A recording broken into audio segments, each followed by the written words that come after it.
This is the Good Neighbor Podcast, the place where local businesses and neighbors come together. Here's your host, Mike Sedita. Hello out there. Welcome to episode 128 of the Good Neighbor Podcast. I am your host, Mike Sedita. I am joined today by Scott Roether. He is one of the co-owners of Cruise Planners. They are located, you guys are in Pasco County, right, Scott? Actually, we're in West Chase now. Oh, in West Chase now. Okay. I don't know why. I think when I originally met your partner in crime, your co-partner, Robin, I think we met at a networking group, and I was in Pasco, so maybe I put that two and two together and made that assumption incorrectly. Just so you know a little bit about what the Good Neighbor Podcast is, how we got started, and really what our function is.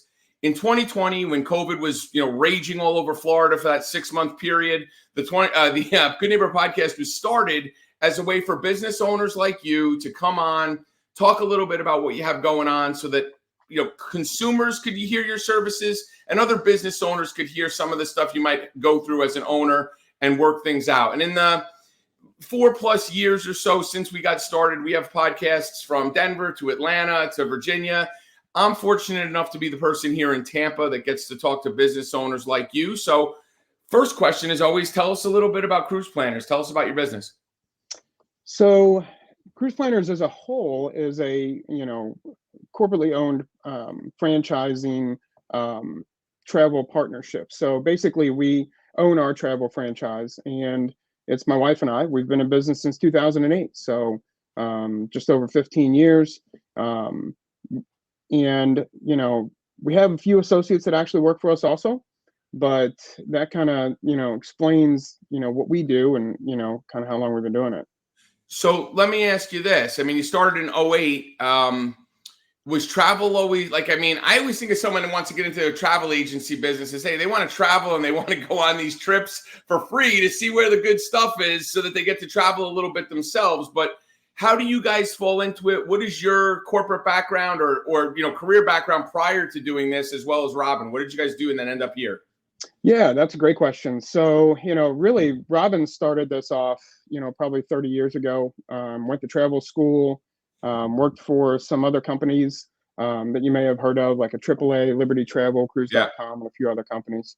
So she's been a travel agent, majority of the time. In 2008 is when we purchased it. At the time, we were living in New Jersey.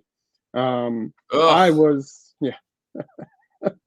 at the same time that she was in travel, I was working in retail management. So I used to manage the operations all the way to the entire store for large retail stores for almost 30 years myself. So I was kind of working part-time for a majority of the business. And then over the past 3 years, I've been full-time working with her in the business full-time. So,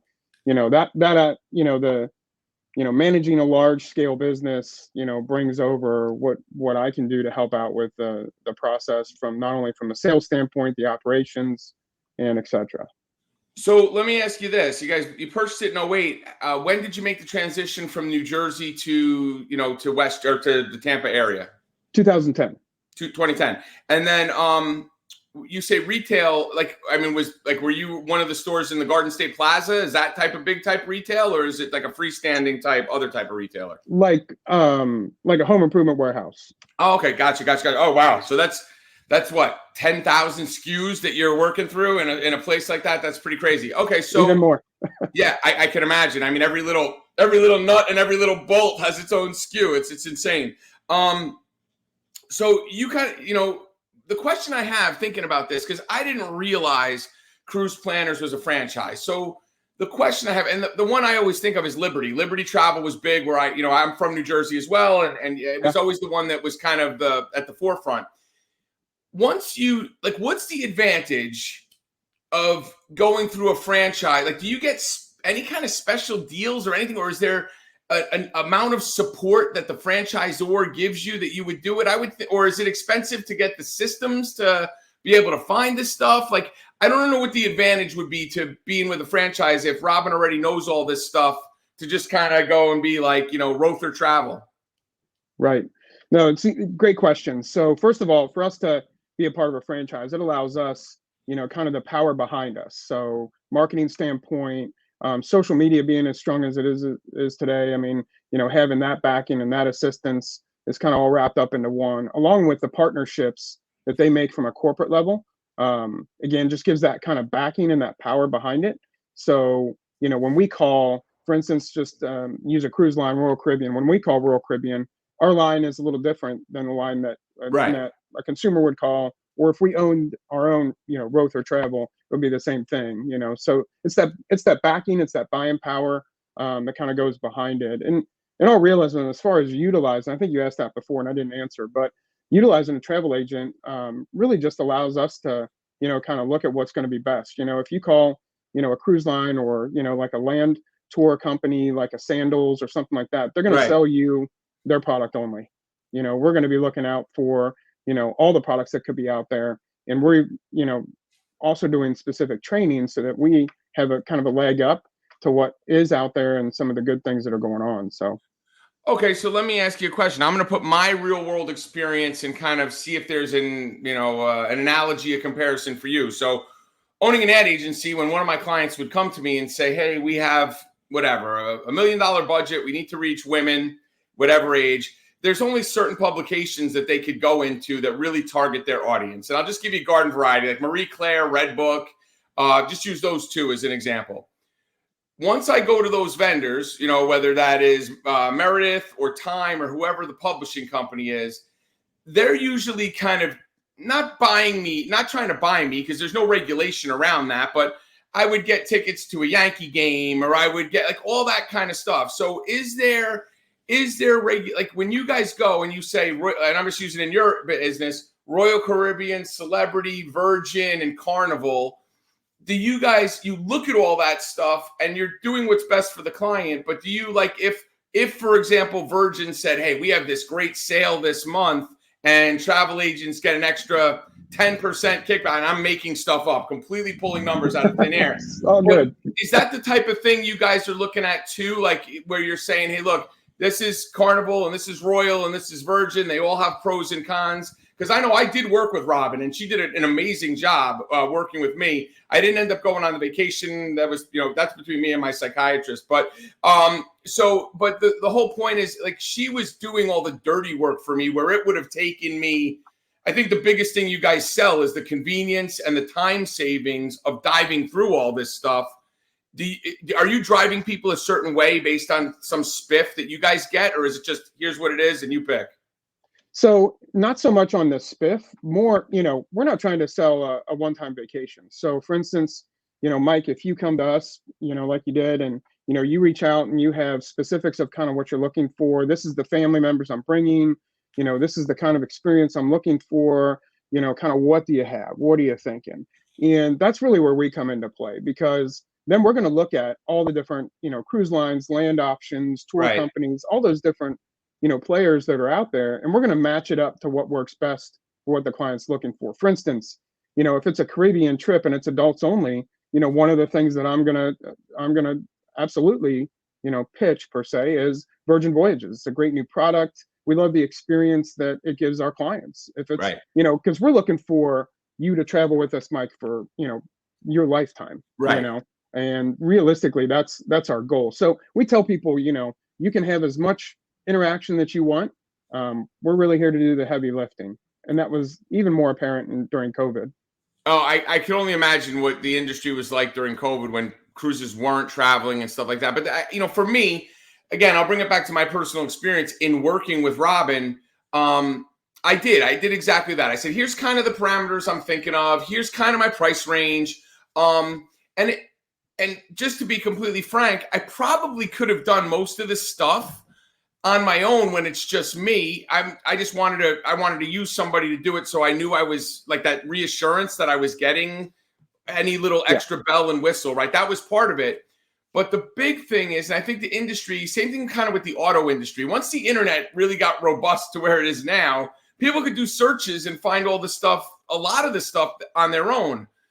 But where I look at your service, where the ultimate value in your service is, if I'm a family of 5 or a party of 30 going on a cruise, like you guys are doing all the heavy lifting, arranging the rooms, taking care of all the bags and the transfer, like all that stuff. And then making sure like I have a checklist of all of my needs that I'm going to need for that particular land destination or cruise. Like that's the stuff that's invaluable to me, because as an entrepreneur, busy, always on the go, I don't want to have my vacation be a job and planning it. And you guys did all that, which was great.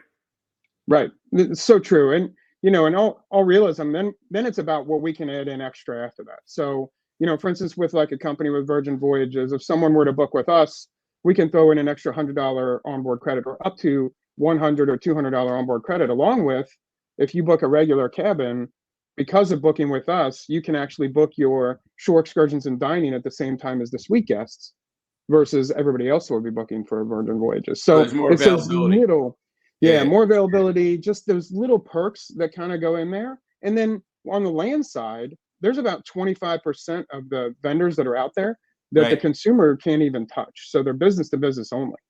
For instance, we work really closely with a company called Ciao Italy. They're out of New York, small company. And they purposely only do trips to Italy, but they will only talk to a travel agent. So if I'm looking on one of the travel sites, I don't even see their stuff. It does not even come up. I can't see it. You won't even talk to them. All right. So one of the questions I always like to ask is about myths and misconceptions, and all that stuff is great. The question I want to hear is, when everything goes great and the vacation works out great, and they arrive on time, the flight's not delayed, or the cruise leaves on, all the stuff's perfect. Travel agent did great. Nobody hears anything. They come back and they rave about, cruise planners. What is, and you don't got to give names, you don't got to give specifics and stuff that's not in your control. What is the nightmare scenario? Like, did you ever have is there the trip where someone leaves and their flight is delayed? They don't have their room. The room has bed bugs. A tsunami comes in and wipes out the beach the day they get there. I mean, what's the word? Do you have one that sticks out in your mind that you guys are like, oh, remember the Smith vacation? That was the worst one ever. Right. So of course we're just like anybody else. We're dealing with clients. We're dealing with people. So sometimes things don't always work out perfectly. However, I will say the biggest struggles for us are when people don't purchase like travel insurance, and then they're traveling and something happens and they have there's nothing that we can do. It's completely out of our hands. The helicopter had to pick up grandpa on the cruise ship. That starts at $25,000. Yeah. So, that's nothing that we can do anything about if you didn't purchase travel insurance. If you did, well, then that's fantastic. And really the other part is that we're their advocate. So, we were in Germany, and this was years back before COVID. And, we were having a problem for a trip that Robin booked for her and I. And we were having trouble trying to check in, and it was like 2 a.m. And she was on the phone with the vendor or the supplier that we used, because, she was obviously the travel agent. Right. I'm sitting at the bar, and I'm thinking to myself, would I want to use you, or would I want to be on the phone trying to figure this out? Right. Instead of being at the bar waiting for you to call me back. I will tell you from personal experience, Playa del Carmen, Mexico, 2015, I always was under the impression. So if you're listening to this, people, travel insurance isn't just if your flight gets delayed or canceled, or if a hurricane hits the week before. Travel insurance covers you if you have an accident on an ATV, or like the medical, or any of that stuff. It all covers that. So at least the ones I did. Now, I don't know if there's different levels of it. I took it because I've always used a travel agent. Married to my first wife. She worked for a travel agent, or there was a travel agent right next to her building. She was friends with the woman. She always preached travel insurance, travel insurance. So I always got it my whole life.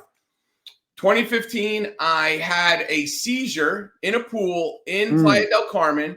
Had to go to the state of the art, and I'm saying that tongue in cheek, medical facility in Playa del Carmen, Mexico, and they wouldn't let me out of the ambulance until I fronted them cash, because they don't take American insurance, and my travel insurance reimbursed me every single dime to the penny. So I like what you're saying, I could attest to firsthand. People pay the extra $17 a day or whatever it is to get that travel insurance. You may never need it, but the one time you do need it, you will wish you had it.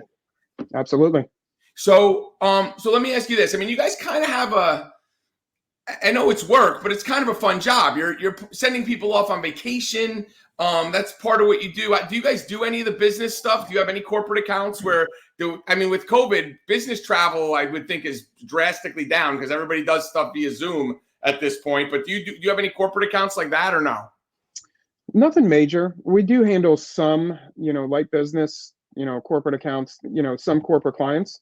And a lot of times it usually bleeds over from their personal life. Right. Like we plan their personal trip and then they start asking a lot of questions about things, what else can we do? Like, I just don't feel like dealing with this. Can you handle this for me type of thing, which is certainly fine. We try to do everything we possibly can for clients. And then we're honest with our clients too, domestic flights are about the only thing we don't do. If someone calls me up and says, hey, Scott, I need you to book this flight. I'm going to Chicago. You're we just better tell off them the doing it best. yourself.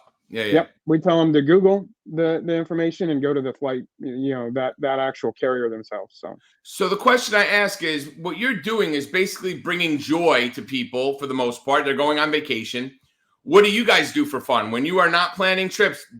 I'm assuming you guys like to travel. I mean, I would think that would be a big part of what you do, but is there other stuff? Do you go skydiving? Do you rock climbing? What's the other activities? So yeah, we definitely get the opportunity to travel. As you can imagine, it's fun. And what I've realized being full time for a number of years now is that even when we're traveling, we're working. So we're running a business, but at the same time, we've got clients that are traveling all over the world. We're there for them. That's why being in communication with them is always there and always able. I like to golf, so I like to not only plan golf trips and sports packages for people, but also like to enjoy it myself. So. I'm a golfer, but I would say that we love to travel just as much as we love to sell it. So let me ask you this question. And I would think even when you guys are traveling, some random little resort in St. Lucia, per se, that you guys are sitting there and you're enjoying it, but are you guys hypercritical? Like, are you looking at stuff going, this isn't someplace I'd send somebody, or, oh, this is really nice. Like, are you constantly report carding every place you go when you travel? I would say so.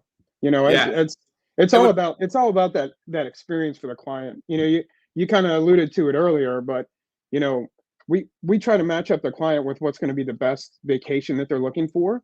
But not only pleasing the client is number one, number two is the experience that they're going to get. What does that look like? If we know that there's certain resorts and there's certain companies that we trust more than others, we're obviously going to lean towards those. Of course. Yeah.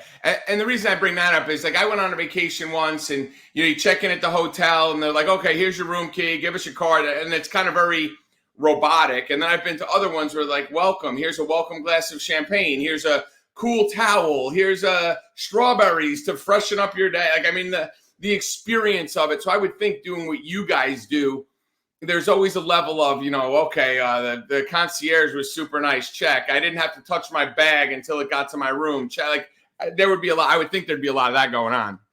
Absolutely. I've got a laundry list of information that I take.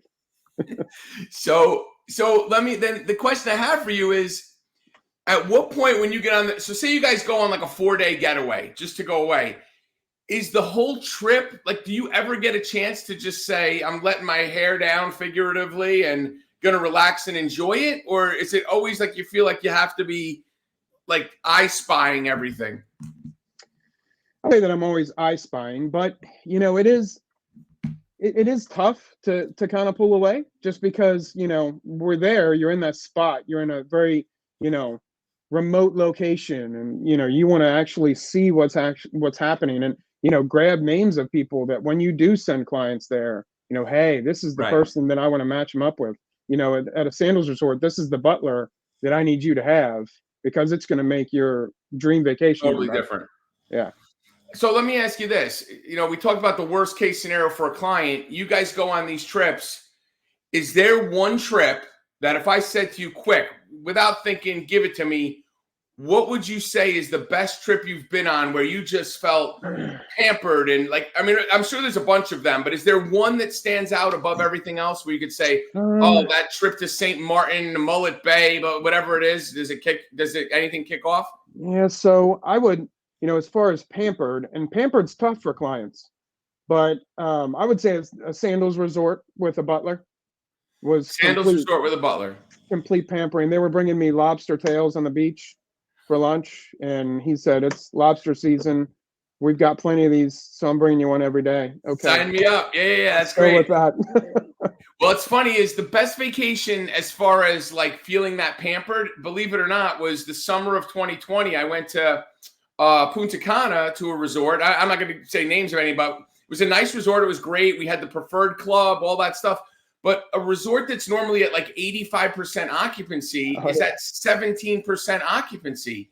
Huge. So like talk about having all the resources of this beautiful facility and not having to fight lines for meals. It was absolutely fantastic, catered to and all that stuff. So, that one's one that stands out. The seizure was a nice resort, but the whole experience was set off by that. So, one of the other questions I'd like to ask business owners, and in your case, COVID may be the answer. I get a lot of COVID for people, but what is a hardship or some sort of obstacle and challenge that you guys had to overcome where when you're going through it, you're saying, man, are we going to get through this? And then somehow you were able to kind of weather the storm and come out of it the other side. Well, it's just like any other business. It's always changing. COVID was painful because, obviously any cruise clients that we had, the land portion of our business really helped us, weather and stay alive, stay in business. Right.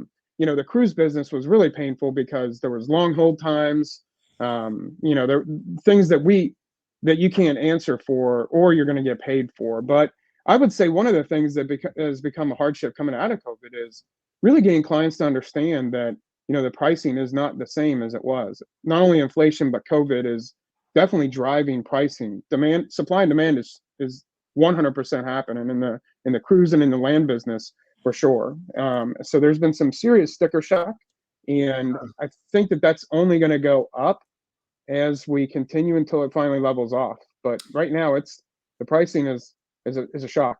And it's just because there's so many people saying, "Hey, I can vacation now," that there's less rooms and stuff, I guess. That and they're booking like they booked previous, which is a little last minute, not a big deal, not going to be tough. And the best pricing is when you book further out. We usually have group space that we can put you in. Gotcha. We can get your pricing. We can get your perks better at a more distance in between when you're actually looking to travel. So last question before we start to wrap this up. Royal Caribbean has this new ridiculous ship. I see the promos for it. Have you put it? It hasn't actually cruised here yet, right? Isn't it going to cruise out of Miami or Fort Lauderdale? Is that where it's going from? It is. It's starting cruising this week out of Miami. And you got anybody on it? You have anybody on it? Not this week, but we will in the next couple weeks. So all right, so you'll get a report back. Now, when someone's your I don't want to say guinea pig, but essentially you're for cruise planners, Tampa, this office, your location, they're your first people on that giant ship. Are you like, hey, go and try everything and report back? Do you kind of grill them a little bit to do that? Of course. The good news for us too is if there's actual travel agents or some of the corporate executives that, are in our business and in our company report back, and they post a lot of stuff on social media. So we can utilize that just as much as anything else. And we'll have an opportunity to do a ship inspection at some point and check it out. But what people don't realize too is that's not the only biggest and newest ship. Royal Caribbean has another one that's already, getting ready to sail called Utopia. But and where's that, in Europe? It's coming over here. One of them is going to do a 4-night cruise options, and the other one's going to be do 7-night cruise options. But they didn't push Utopia because they didn't want to take away from Icon. So when you say cruise inspection, is that, and I'm using air quotes for just the people that are listening, is that a way to say free travel agent trip to inspect? Is that cruise inspection? No, that's a ship inspection is basically we just go on for a day. Gotcha. We have lunch and we check it out. So, what's funny is the longest cruise I went on in 1998, I went on a cruise through the Panama Canal. Now, I'm of a certain age where I remember seeing the Love Boat go through the Panama Canal, and it was so cool. They zipped in, the locks went up. It was like this. Yep. It took 10 minutes on Love Boat. It was the most boring day of my entire life on that boat going through the Panama Canal. Right. And it didn't match up. But that's a story for a completely other podcast. Scott, if people are trying to get a hold of you, what's the one thing, you want them to remember, and what's the best way for them to get a hold of you? So first of all, first thing to remember is, we're going to be there to help them out, throughout the process. There's not going to be a fee to use us. We get paid from the actual supplier. Best way for them to contact us is either by the cell phone number that you have, 813-784-0317. Then go to our website and even chat with us. That's vacationsbyrobin.com. So you can go there and check us out. But we're full-time agents, helping out our clients. And the best thing that I can say they can do is really book out as much time as possible. Get the deposit down. You can make payments to it. And that way you get the best pricing and the best options. So, folks, if you're listening to this or watching this podcast, I can tell you from firsthand experience, I have worked with Robin. Does a tremendous job. Asked me what my needs were, my concerns were, anything I was specifically looking for in my trip. Went and put a plan together, and she truly did like a good, better, and best option, and not so much in like stuff that was going on, but in like different price points. So she gave me options for me to choose from. What I can tell you is listen to what I was asking and didn't come back with like the ridiculous $10,000 a night place. Like she didn't blow it up trying to sell me something, upselling it to me. So family run business, people that listen to what you have going on will consider what you're looking for and put together the best plan for your vacation, whether it's you and your significant other or your family reunion. Contact Cruise Planners. The number is 813-784-0317. Scott and Robin Roether. Scott, thank you so much for being a good neighbor. Thank you so much for being on the Good Absolutely. Neighbor podcast. Thank you. Appreciate it very much, Mike. Thanks. Have a great day. All right, you too. Thanks for listening to the Good Neighbor Podcast Passcode. To nominate your favorite local businesses to be featured on the show, go to gnppasco.com. That's gnppasco.com or call 813-922-3610.